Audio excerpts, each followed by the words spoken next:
자, 질문 하나 드리고 말씀 시작하겠습니다. 사랑하는 성도 여러분, 여러분은 하나님을 신뢰하십니까? 당연히 아멘이죠. 그렇다면 이렇게 묻고 싶습니다. 왜 신뢰하십니까? 뭘 보고 신뢰를 하시는 거죠? 우리 사회는 보통 신용이라는 게 있습니다. 금융 관련해서는 공식적인 데이터를 가지고 우리 신용을 점수를 매겨요. 그 신용 점수가 좋으면 이 사람은 신뢰할 수 있는 사람이구나 라고 인정을 해주고 그것을 통해서 신용 거래를 허락합니다. 공식적인 이런 금융 거래가 아니더라도 사람들 사이의 만남 속에서는 신용이 중요하죠. 처음에는 그냥 봐서 호감이 있으면 믿어주는데 이게 한두 번 약속을 어기게 되면 이제 그 사람을 신뢰할 수가 없는 거죠. 다시 말씀드리면 결국은 우리 안에 이전에 쌓아놨던 어떤 데이터 같은 것을 보면서 사람들은 신뢰를 하더라라는 겁니다. 네, 묻고 싶습니다. 우리는 하나님을 무슨 근거로 믿고 계시는가? 무슨 근거로 신뢰하고 계시는가? 라는 거죠. 원래 우리는 믿음이 좋은 사람들이어서 하나님을 잘 믿는 사람들일까요? 오늘 말씀 같이 보면서 그 이야기 나눠보도록 하겠습니다. 사무엘하 9장 1절입니다. 같이 읽겠습니다. 시작. 다윗이 이르되 사울의 집에 아직도 남은 사람이 있느냐? 내가 요나단으로 말미암아 그 사람에게 은총을 베풀리라 하니라. 오늘 말씀이 이렇게 시작했습니다. 다윗이 물었답니다. 뭘 물었느냐? 사울의 집에 아직도 남은 사람이 있느냐? 어떤 의미인지는 대충 느낌이 오시죠? 사울 집안에 생존자가 있느냐라는 질문일 겁니다. 이 간단한 한 구절을 가지고 우리가 좀 네 가지를 미리 고민을 좀 해봐야 되는데, 첫 번째, 정말 이런 걸 물어봐야 될 정도로 사울 집안이 다 멸족되었을까요? 다 몰살되었을까요? 그래서 생존자가 정말 찾기 힘들 정도로 없었을까요? 사실 그렇지는 않아요. 물론 사울과 요나단이 블레셋과의 전쟁 중에서 죽었습니다. 그때 요나단만 죽은 게 아니라 요나단과 함께 형제들 둘이 죽어요. 요나단, 아비나답, 말기수아. 그래서 우리 느낌으로는 그때 다 죽었으니까 온 집안이 몰살당한 것처럼 보입니다. 게다가 블레셋 사람들이 얼마나 잔인한지 사울과 그 아들들의 시체를 능욕하잖아요. 머리를 자르고 머리와 갑옷은 신전에 두고 그리고 그 시체는요 벳산 성벽에 박았습니다. 그 정도까지 했으니까 당연히 그 집안은 살려놓지 않았겠죠 라고 자연스럽게 생각을 한 겁니다. 그리고 그 당시에 고대 근동 지역에 그 당시의 문화를 보면 보편적으로 전쟁에서 지게 되면 그 모든 왕의 집안이 다 죽임을 당합니다. 사실 고대 전쟁이라고 하는 건 왕을 죽여야 전쟁이 끝나요. 열심히 다 때려 부셨는데 왕이 살아있으면 못 이긴 겁니다. 그게 고대 전쟁이잖아요. 근데 성경을 살펴보니까 블레셋 사람들이 그 정도까지 했다는 이야기는 없습니다. 또 그게 아니더라도 왕조가 바뀌게 되면 이 새로운 왕조 사람이, 새로운 왕조의 왕이 전 왕조의 가족을 다 죽입니다. 그건 아주 보편적인 일이었어요. 그래야 뒤탈이 없지 않겠습니까? 그런데 그 다음 왕이 누군가 봤더니 다윗이에요. 근데 다윗이 사울의 집안을 죽였다는 이야기가 없습니다. 오히려 항상 다윗은 사울의 집안을 존중합니다. 그건 사울이 대단해서가 아니라 하나님께서 그에게 기름 부으셨기 때문이었습니다. 어쨌든 다윗도 안 죽였습니다. 그러니까 사울 집안의 생존자는 우리가 생각하는 것보다는 많았을 거예요. 애초부터 그 집안은 몰살되지 않았으니까. 우리가 지금까지 봤던 내용 중에 사울 집안의 생존자들이 몇몇 등장을 했었습니다. 다윗이 유다의 왕이 되고 나서 이스라엘의 왕은 누가 되었었죠? 사울의 아들 이스보셋이요. 왕의 아들이 살아 있었습니다. 왕자가 살아 있었어요. 그리고 나서 다윗이 이스보셋에게 전령을 보내는데 뭐라고 전령을 보내는가 하면 사울의 딸 미가를 나에게 돌려달라. 이번엔 보니까 공주도 살아 있었습니다.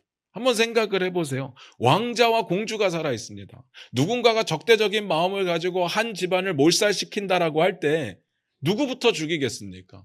쓸데없는 저기 끄트머리에 있는 사람들 죽이는 것보다 왕의 직계 가족을 먼저 죽이는 게 당연한데 왕자와 공주가 살아있을 정도니까 모르긴 몰라도 분명히 사울 집안에는 많은 사람들이 살아 있었을 것 같아요. 그리고 사무엘 하 뒤에 보면, 오늘 본문 말고 뒤에 보면 사울 집안 사람들의 이야기가 나옵니다. 찾아보지는 않을 거예요. 그러니까 사울 집안의 생존자는 우리가 생각하는 것보다는 많았습니다. 다시 말씀드려서 사울 집에 아직도 살아있는 사람이 있느냐? 이건 생존자를 찾겠다는 의미는 아니었습니다. 사울 집안에. 무슨 의미인지 아시겠죠? 두 번째, 그러면 다윗은 왜 이런 질문을 했을까? 헷갈리게. 이 질문에 의도가 있을 것 아닙니까? 그 의도가 뭘까? 뒤에 보면 이런 내용이 나옵니다. 내가 요나단으로 말미암아 그 사람에게 은총을 베풀리라 라고 이야기를 하거든요. 그러면 말은 사울 집안이라고 이야기를 했지만 다윗의 이야기의 의도는 사울 집안 중에 생존자를 찾겠다는 게 아니라 사실은 요나단 집안 중에 생존자를 찾겠다는 거예요. 범위가 많이 좁혀지죠. 뒤에 보면 사울의 종 시바가 다윗 앞에 불려 나오거든요. 다윗이 방금 읽었던 구절과 똑같은 질문을 합니다. 사울 집안에 살아있는 사람이 있느냐? 그 부분 한번 읽어볼까요? 사무엘하 9장 3절입니다. 같이 읽겠습니다. 시작. 왕이 이르되 사울의 집에 아직도 남은 사람이 없느냐? 내가 그 사람에게 하나님의 은총을 베풀고자 하노라 하니 시바가 왕께 아뢰되 요나단의 아들 하나가 있는데 다리저는 잔이다 하니라. 뭐라고 했습니까? 이 시바라고 하는 종이 다윗의 질문에 뭐라고 대답을 했습니까? 요나단의 아들이 살아있대요. 다윗은 사울 집안에 사람이 있는 사람이 없느냐라고 물었는데 이 사람은 요나단의 아들이 살아있습니다라고 대답을 합니다. 근데 제가 앞에서 뭐라고 했는가 하면 사울 집안의 생존자가 생각보다 많이 있었다고요. 그럼 우리가 여기서 깨달을 수 있는 건 시바는 이 질문을 들었을 때 당연히 다윗이 요나단 집안 사람을 찾고 있구나라고 알아들었다는 이야기입니다. 그러니까 다윗은 사울 집안 전체의 생존자를 찾는 것이 아니라 요나단의 자녀들을 찾고 있는 거죠. 오늘 다윗의 관심은요, 요나단의 집안 사람에 있었습니다. 그렇다면 세 번째, 왜 요나단의 집안 사람을 찾을까요? 왜 요나단의 집안 사람 중에 생존자를 찾을까요? 이건 지난주에 우리가 봤던 내용입니다. 다윗과 요나단 사이에 약속이 있었거든요. 기억나십니까? 사울이 다윗을 막 죽이려고 했는데 그 정도가 너무 심해졌습니다. 이제는 견딜 수가 없어요. 그래서 다윗이 도저히 살 수가 없으니까 도망가려고 하다가 요나단을 만나는데 요나단이 우리 아버지의 뜻이 진심인지 어떤지 내가 한번 알아보겠다 하고 물어보는데 실제로 진짜 죽이려고 하는 겁니다. 그래서 다윗에게 찾아가서 너 빨리 도망가라라고 하는 장면이 있었어요. 그때 다윗이 절하고 울고 입 맞추고 부둥켜 안고 둘이서 언약을 맺는 장면이 나오는데 그때 맺은 언약의 내용 중에 성경에 소개된 부분이 있습니다. 지난주에 말씀드렸어요. 첫 번째, 너가 나를 죽이지 마라. 두 번째, 너가 우리의 집을 멸하지 마라. 누가 한 이야기예요? 도망가는 다윗이 한 이야기가 아니라 요나단이 한 이야기예요. 왜 이런 언약을 맺었을까? 요나단은 분명히 알았습니다. 하나님의 뜻이 다윗에게 있다는 거. 지금 분명히 이 순서상으로는 내가 왕이 되는 게 맞지만 하나님의 뜻은 다윗에게 있기 때문에 나는 왕이 될 수 없고 네가 왕이 될 테니까 제발 이거 하나만 나하고 약속을 해주라. 나 죽이지 말고 우리 집안을 멸하지 말아달라 라고 언약을 맺거든요. 한번 생각을 해보세요. 그렇다면 다윗이 오늘 갑자기 요나단 집안의 생존자를 찾는 이유가 뭐겠습니까? 이 약속 때문이에요. 이 약속을 지키려고. 그걸 뭐라고 표현을 했는가 하면 1절에 내가 은총을 베풀리라 라고 이야기를 합니다. 세 번째, 이 부분이 중요합니다. 다윗이 베풀겠다는 그 은총이 뭘까? 우리 교회 다니면서 은총이라는 말을 엄청 많이 쓰잖아요. 사실 요즘 시대는 잘 안 쓰는데 저희 어렸을 때는 은총이라는 말이 많았어요. 그래서 제가 아는 사람 중에도 은총이라는 이름을 가진 사람이 있어요. 그 은총이 뭘까? 여러분들이 들어봤던 히브리어 단어 중에 헤세드라는 단어가 있거든요. 이 단어가 은총으로 번역이 되고 또 때로는 인애, 자비, 사랑 이런 말로 번역이 되는데 근데 여기서 은총이라고 하는 단어, 이 헤세드라고 하는 단어는 단순하게 사랑은 아닙니다. 단순한 사랑이 아니라 언약을 성취하는 것을 통해서 베풀어지는 사랑입니다. 그게 은총이에요. 이게 오늘 본문을 이해하는 핵심이 될 겁니다. 오늘 본문을 잘 보시게 되면 앞으로 보게 될 텐데 오늘 본문에 다윗이 내가 은총을 베풀겠다라는 말을 3번 반복해서 이야기를 합니다. 반복은 강조죠. 그것도 3번이면. 그만큼 은총이 강조되고 있는데 그 말인즉슨 다윗은 요나단과 맺었던 언약을 꼭 지키겠다라는 강한 의지가 있는 겁니다. 이게 뭐라고요? 지난주에 우리가 말씀드렸던 정의의 실현입니다. 그런데 제가 은총을 고민하면서 이런 생각이 들었어요. 약속을 지키는 건 너무 좋습니다. 그리고 약속을 지키시는 건 하나님의 성품이 맞아요. 근데 궁금한 겁니다. 하나님께서 약속을 지키신다라는 사실, 신실하시다라는 사실이 왜 우리에게 중요할까라는 거죠. 잘 보세요. 오늘 아까 우리 찬양 인도자께서도 말씀을 하셨는데 오늘이 종려주일입니다. 왜 종려주일이라고요?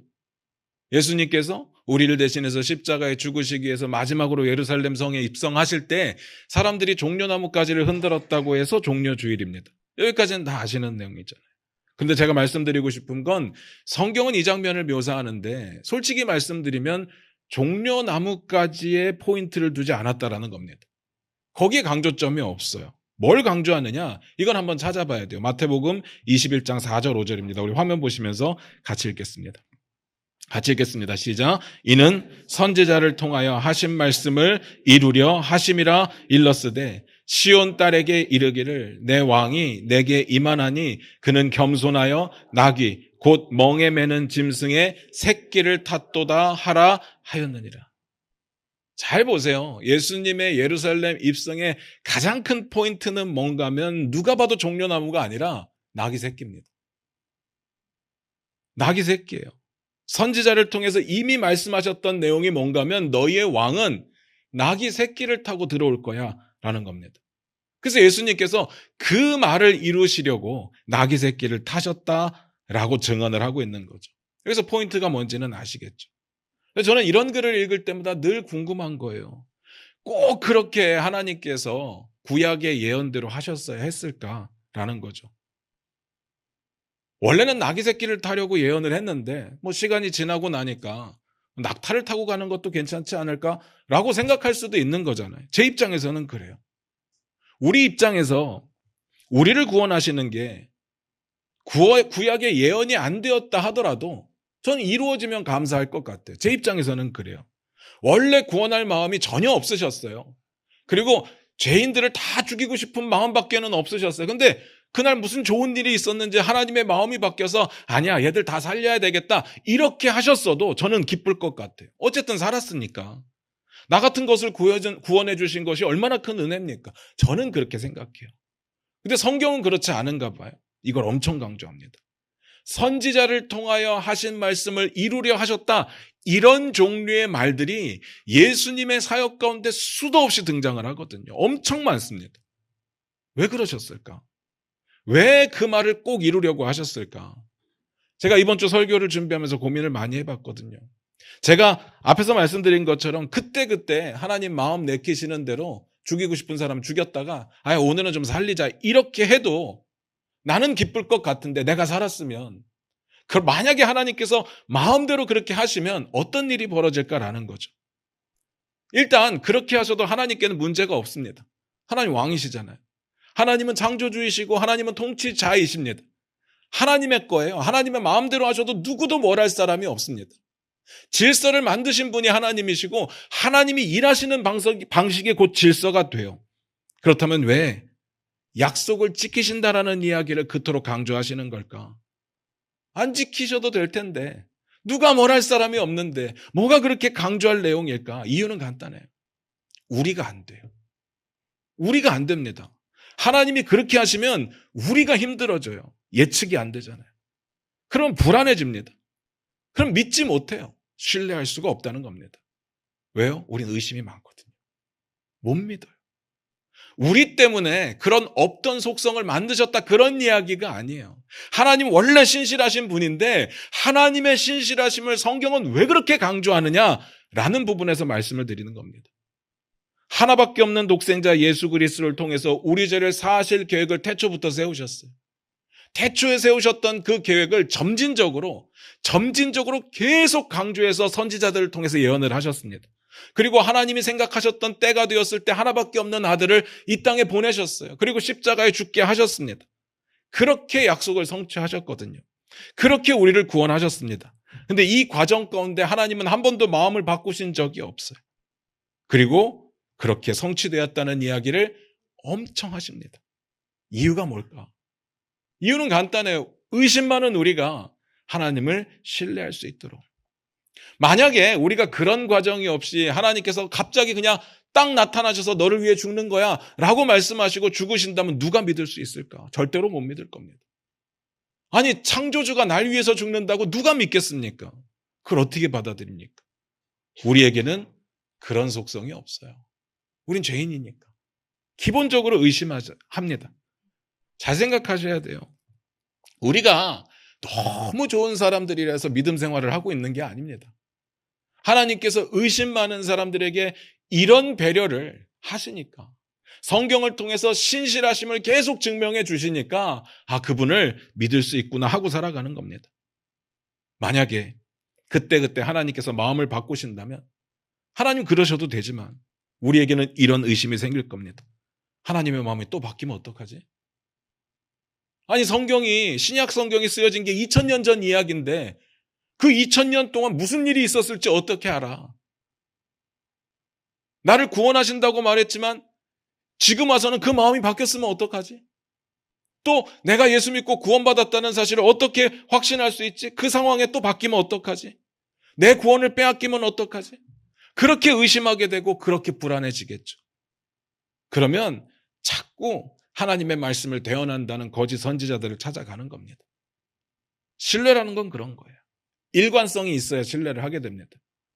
약속을 신실하게 지킨 데이터가 쌓이고 쌓여야 우리 안에 신뢰가 조금 생깁니다.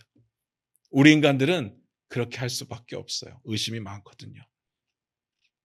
이건 하나님께 문제가 있는 게 아니라 우리의 죄의 속성 때문에 그렇습니다.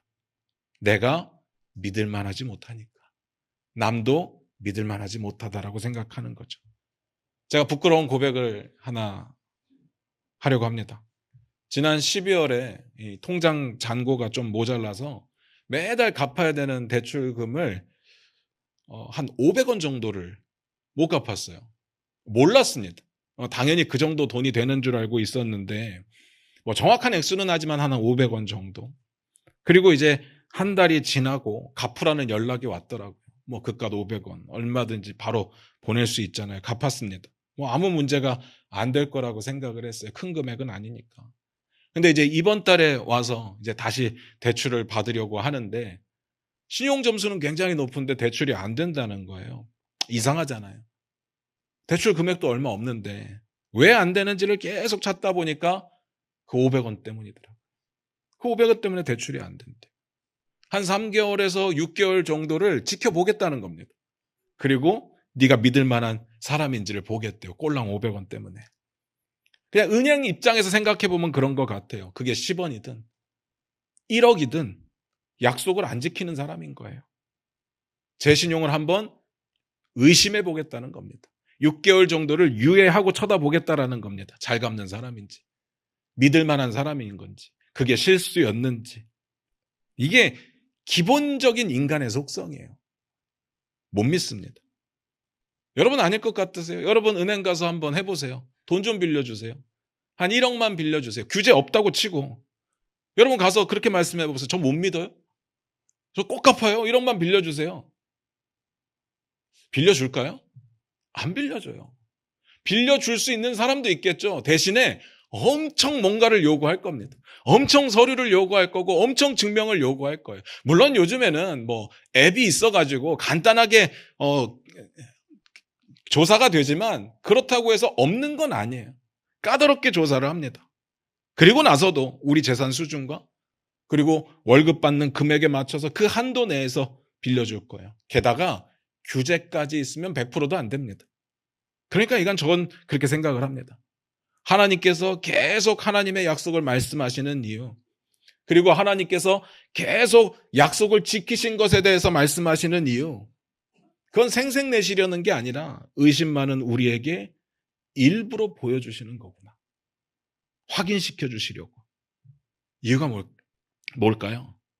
우리가 연약하니까. 우린 의심이 많으니까요. 의심 많은 우리조차도 하나님을 신뢰할 수밖에 없게 만들려고 하나님께서 배려하시는 거죠. 그래서 이건 사랑입니다. 이거 없으면 우리는 못 믿어요. 제 생각입니다. 그리고 이렇게 하나님이 신실하게 하셨기 때문에 우리에게 허락하셨던 수많은 약속들이 결국은 우리의 삶에 이루어질 거라는 확신도 생기는 거죠. 그래서 우린 살아갈 수 있는 겁니다. 그 다음을 보고 더 말씀을 드릴게요. 사무엘하 9장 2절부터 4절입니다. 같이 읽겠습니다. 시작. 사울의 집에는 종 한 사람이 있으니 그의 이름은 시바라. 그를 다윗의 앞으로 부르매 왕이 그에게 말하되 내가 시바냐 하니 이르되 당신의 종이니이다 하니라. 왕이 이르되 사울의 집에 아직도 남은 사람이 없느냐? 내가 그 사람에게 하나님의 은총을 베풀고자 하노라 하니 시바가 왕께 아뢰되 요나단의 아들 하나가 있는데 다리 저는 자니이다 하니라. 왕이 그에게 말하되 그가 어디 있느냐 하니 시바가 왕께 아뢰되 로드발 암미엘의 아들 마길의 집에 있나이다 하니라. 내용은 어렵지 않습니다. 사울 집안의 종 하나를 찾아왔어요. 이름은 시바랍니다. 그를 불러왔고 다윗은 그에게 똑같이 묻습니다. 사울 집안에 남은 사람이 없느냐? 왜요? 내가 은총을 베풀겠다. 그러니까 시바가 정확하게 대답을 합니다. 요나단의 아들이 하나 있는데 다리를 접니다. 다리를 저는 이유에 대해서는 저희가 말씀을 드렸습니다. 전쟁 중에 유모가 요나단의 아들을 안고 도망가다가 떨어뜨려가지고 다리를 절게 됐다고. 어쨌든 다윗이 그 말을 듣고 묻습니다. 어디 있습니까? 로드발 암미엘의 아들 마길의 집에 있대요. 로드발은 지명이고요. 암미엘과 마길은 사람 이름인데 중요하지 않습니다. 넘어갑니다. 그 다음 볼게요. 사무엘하 9장 5절입니다. 같이 읽겠습니다. 시작. 다윗 왕이 사람을 보내어 로드발 암미엘의 아들 마길의 집에서 그를 데려오니. 요나단의 아들이 살아있다는 것을 알았으니까 다윗이 바로 데리고 옵니다. 그 다음도 볼게요. 사무엘하 9장 6절입니다. 같이 읽겠습니다. 시작. 사울의 손자 요나단의 아들 무비보셋이 다윗에게 나와 그 앞에 엎드려 절하매 다윗이 이르되 무비보셋이여 하니 그가 이르기를 보소서 당신의 종이니이다. 여기서부터 잘 보셔야 돼요. 여기서부터 잘 보셔야 됩니다. 앞에서는 그 시바라는 종이 요나단의 아들에 대해서 이름을 말하지 않고요. 요나단의 아들입니다라고만 이야기를 했습니다. 근데 성경은요. 여기서 그를 이름으로 부르기 시작합니다. 이름이 뭐래요? 무비보셋. 아까 말씀드렸던 유모가 요나단의 아들을 들고 도망가다가 떨어뜨려서 다리를 절게 되었다라는 이야기를 전하는 내용이 4장에 나오는데 그때도 성경은 이미 무비보셋이라고 불렀습니다. 성경은 한결같이 무비보셋이라고 불러요. 그런데 시바는요. 굳이 이름을 말하지 않습니다. 그리고 굳이 요나단의 아들이라고만 말을 해요. 왕 앞인데. 왕 앞이면 없던 내용이라도 더 자세하게 이야기를 해야 되는데 그냥 뭉뚱그려서 요나단의 아들이라고 말합니다. 한번 생각을 해봤습니다. 왜 그랬을까? 시바라는 종이 다윗이 요나단의 집안 사람 중에 생존자를 찾는다라고 했을 때 어떤 생각이 들었을까? 저 같으면 의심했을 것 같아요. 왜 찾지? 다윗은 분명히 이야기를 했습니다. 요나단으로 말미암아 내가 은총을 베풀 거야. 이게 무슨 의미라고요? 요나단과 약속했기 때문에 그에게 은혜를 베풀 거야 라는 뜻인데 그걸 어떻게 믿어요? 그 당시에 모든 왕들이 그렇게 안 하는데 그걸 어떻게 믿냐고요? 그런데 왕이 물어보니까 이 조사하면 다 나오는 내용이기 때문에 숨길 수는 없고 시바는 어떻게든 무비보셋을 보호해야 된다라는 생각이 들었을 거예요. 그러니까 이렇게 말하는 겁니다. 요나단의 아들이 살아있습니다. 이게 무슨 의미인가 하면 이름 알 필요도 없습니다. 그냥 요나단의 아들 살아있는데 그는 다리를 절고 있습니다. 이 말이 무슨 뜻일까 하면 당신에게는 위협이 되지 않습니다. 당신의 왕권에 도전이 되지 않습니다라는 거죠. 그래서 한마디로 제발 죽이지 마세요. 라는 뜻이 되는 겁니다. 전 여기서 우리의 모습이 보이더라고요. 의심하는 거예요. 아무리 은총을 베풀겠다고 좋은 이야기로 이야기를 해도 어느 누구도 믿지 않아요. 저 사람 속내에 뭐가 있을까? 하나님이 너희를 사랑한다라고 이야기를 해도 왜 공짜로 우리를 위해서 죽어주셔요? 라고 의심하는 게 우리의 모습인 거죠. 그건 베푸는 자에게 문제가 있는 것이 아니라 의심하는 우리에게 문제가 있는 거죠. 앞에서도 말씀드렸습니다. 하나님께서 왜 그렇게 구약의 예언이 이루어졌다라고 말씀하느냐? 우리가 의심하니까. 구약에 그리스도를 발견할 수 있는 내용들을 다 심어두셨습니다. 그런 장치들을 미리 다 주셨습니다. 그리고 그리스도가 나타나셨을 때 그게 하나하나 이루어지면서 내가 처음부터 계획했던 게 하나도 흐트러지지 않았다라는 걸 보여주는 거예요. 내가 너희들에게 약속한 게 하나도 틀리지 않았다라는 걸 보여주는 거예요. 하나님은 원래 그러신 분인데 그러신 분인 것을 굳이 나타나셔서 강조하신다라는 이야기입니다. 그 이유는 우리가 의심이 많으니까. 가만 놔두면 절대로 믿지 않으니까. 그러니까 그 다음 내용도 이렇게 연결이 됩니다. 9장 7절을 같이 한번 읽어볼까요? 같이 읽겠습니다. 시작. 다윗이 그에게 이르되 무서워하지 말라. 내가 반드시 내 아버지 요나단으로 말미암아 내게 은총을 베풀리라. 내가 내 할아버지 사울의 모든 밭을 다 내게 도로 주겠고 또 너는 항상 내 상에서 떡을 먹을지니라 하니. 다윗이 뭐라고 이야기를 뗍니까? 무비보셋을 처음 만나고 무서워하지 말라. 왜 그렇게 이야기를 해요? 지금 안 무서워하고 있는데 너 지금 여기서 무서워해야 되는 시점이야. 그런 의미일까요? 당연히 아니겠죠. 무비보셋은 무서워하고 있었어요. 다윗의 의도를 의심하고 있었습니다. 그게 일반적인 인간의 생각이죠. 다윗은 계속해서 말할 수밖에 없었어요. 내가 은총을 베풀겠다. 세 번째 이야기를 하는 겁니다. 왜냐하면 의심하고 있으니까. 아마 무비보셋은 이제 죽었다라고 생각을 했을 거예요.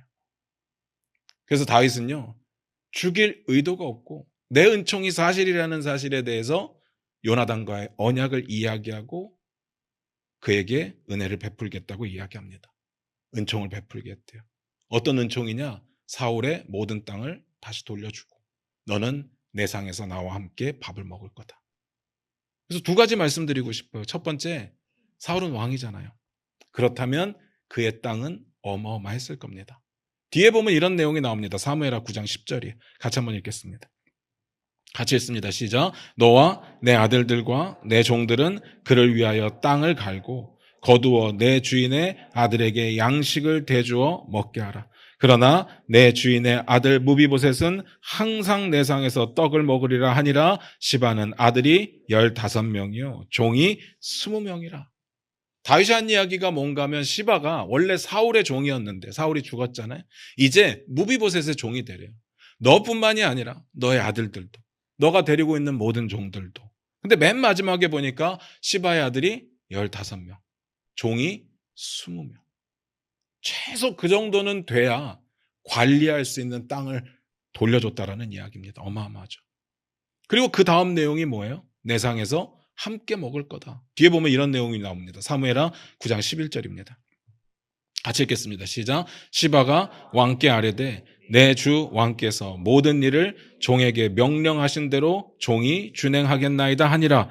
무비보셋은 왕자 중 하나처럼 왕의 상에서 먹으니라. 뭐라고요? 무비보셋은 왕자 중에 하나처럼 왕의 상에서 먹었대요.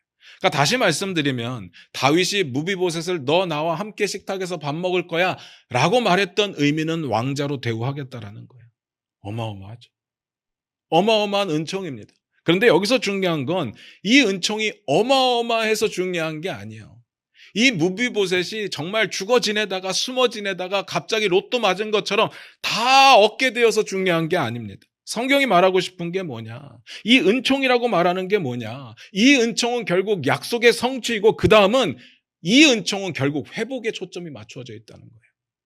한번 상상을 해보세요. 원래 무비보셋은 사울의 손자잖아요. 원래 다 누리고 있던 거예요. 그걸 돌려준 거예요. 그걸 회복시켜 준 거예요. 이유는요. 아버지 요나단과의 약속 때문에. 그래서 중요한 겁니다. 여러분 돌아온 탕자의 비유 기억나세요?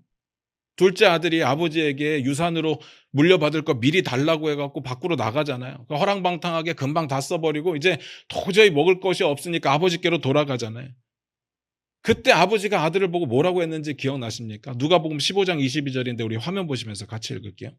같이 읽겠습니다. 시작. 아버지는 종들에게 이르되 제일 좋은 옷을 내어다가 입히고 손에 가락지를 끼우고 발에 신을 신기라.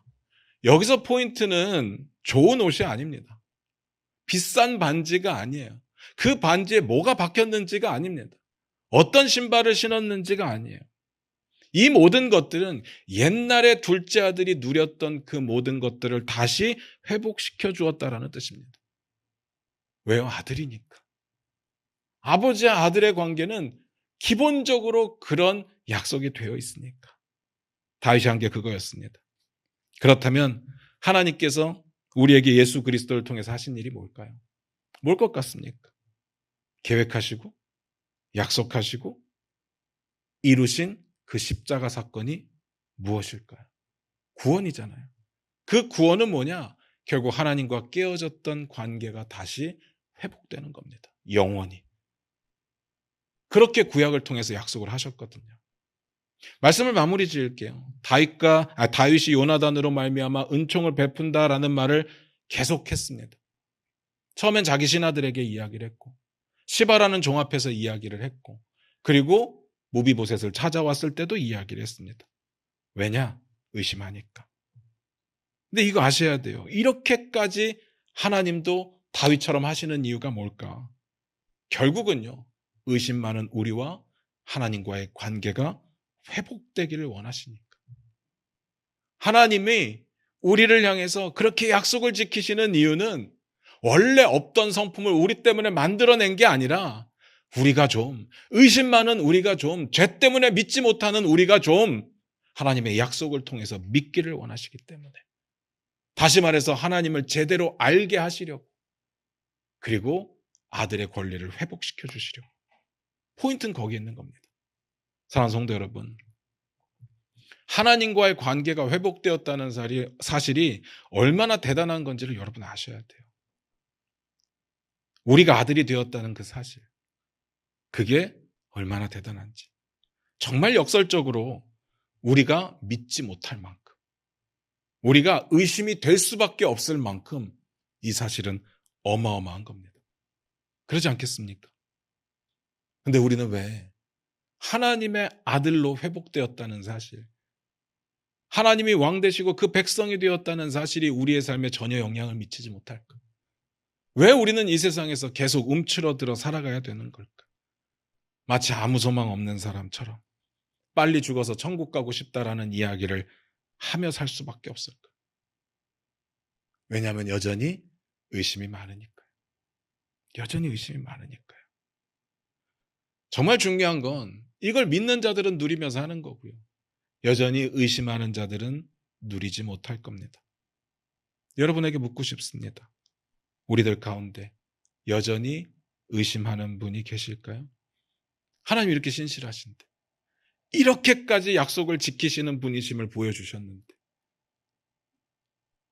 사랑하는 성도 여러분, 하나님은 신실하시거든요. 하나님이 하셨던 그 모든 약속을 하나도 빠뜨리지 않고 다 이루실 겁니다. 여러분의 인생에. 그러니까 움츠러들지 마시기 바랍니다. 이 고난주간은 그걸 경험하는 시간이 되었으면 좋겠습니다. 기도하겠습니다.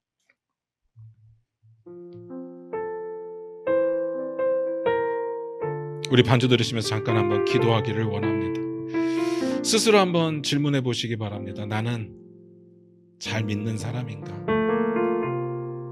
아니면 여전히 의심하고 있는가? 이 질문은 진짜 중요한 질문입니다. 나에게 의심이 있다면 어쩌면 내가 예수 그리스도를 마음의 구주로 영접했고 내 삶의 왕이 되시고 주인 되심을 인정한다라는 말도 스스로 의심하고 있을지도 모르겠습니다. 그러니까 온전히 삶을 드리지 못하는 겁니다. 여전히 내가 주인 되어서 내 삶을 주장하며 살아갈 수밖에 없는 거죠. 우리 이 시간 하나님의 신실하심을 한번 되짚어 보기를 원합니다. 구약에서부터 신약까지 하나님이 한 번이라도 틀리신 적이 있을까? 하나님이 한 번이라도 마음을 바꾸신 적이 있을까? 뜻을 굽히신 적이 있을까? 성경은 이렇게 이야기합니다. 하나님은 변개치 않으시는 분이시라. 절대로 마음을 바꾸지 않습니다. 수정하지 않으세요. 왜냐하면 하나님의 뜻은 완전하니까. 이 사실을 우리 안에 꼭 믿을 수 있기를 원합니다. 우리 이 시간 기도할 때 그렇게 고백하기를 원합니다. 하나님, 우리 안에 확신을 주시옵소서. 하나님의 말씀이 살아 역사하시는 것을 경험하게 하여 주시고, 무엇보다도 하나님이 실제하시며 진짜로 우리 안에 계시며 진짜로 우리의 왕이 되심을 믿게 하여 주시옵소서. 오늘 믿기로 결단합니다. 우리의 믿음을 붙들어 주시옵소서. 우리 다 같이 그렇게 기도하며 나아갑니다. 기도하겠습니다.